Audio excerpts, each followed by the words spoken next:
এই অঙ্কটা দেখো আমরা কি জানি যে arg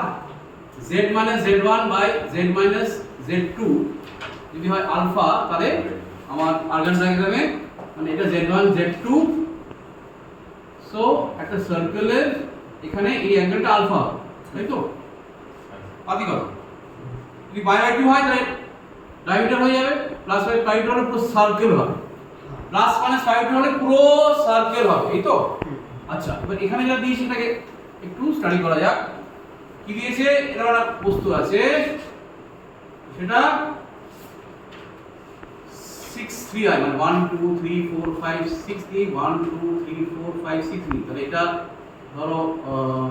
এখানে 3 নিলাম একটা পয়েন্ট আর এখানে নিলাম তাহলে দিস ইজ ডাউন টু এরকম দেখো হ্যাঁ so this is 6,3 this is 3,6 now whenever the angle is smaller it must have crossed the diameter it must have crossed the diameter understand না তোমার যে আরটা হচ্ছে আরটা যত মানে 90 থেকে বড় হওয়া মানে ডায়ামিটার এখনো তুমি এসে পৌঁছাওনি স্মল সেগমেন্ট ছোট মানে diameter is somewhere here got it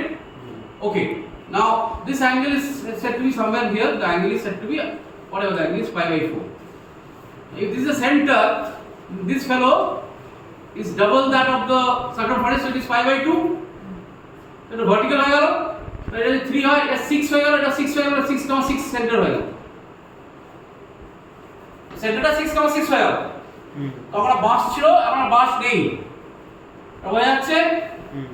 তাহলে কি চাই আমার maximum value of mod z হবে maximum value of mod z means somewhere here মানে আমি সেন্টার থেকে যদি আঁকি এই লাইনটা যাবে এখানে গিয়ে কোথাও কাট করবে এটা জেডটা হচ্ছে ম্যাক্সিমাম জেড হবে তাহলে এখান থেকে ডিসটেন্স প্লাস রেডিয়াস এই রেডিয়াসের সার্কেল কি 3 কারণ এটা 3 তাই না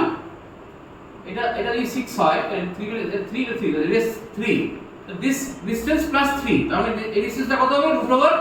6 square plus 6 square 6 root 2 plus 3 so the maximum value of z is 6 root 2 plus 3 তাহলে আমরা যদি আমরা x plus y দিয়ে করতে যেতাম x plus y ধরে করতে যেতাম মানে বেস্ট বিশেষ কিন্তু পৌঁছানোর পরে জানি না ছবি আঁকলে অঙ্ক অনেক তাড়াতাড়ি হবে তাই তো ওকে ব্যাস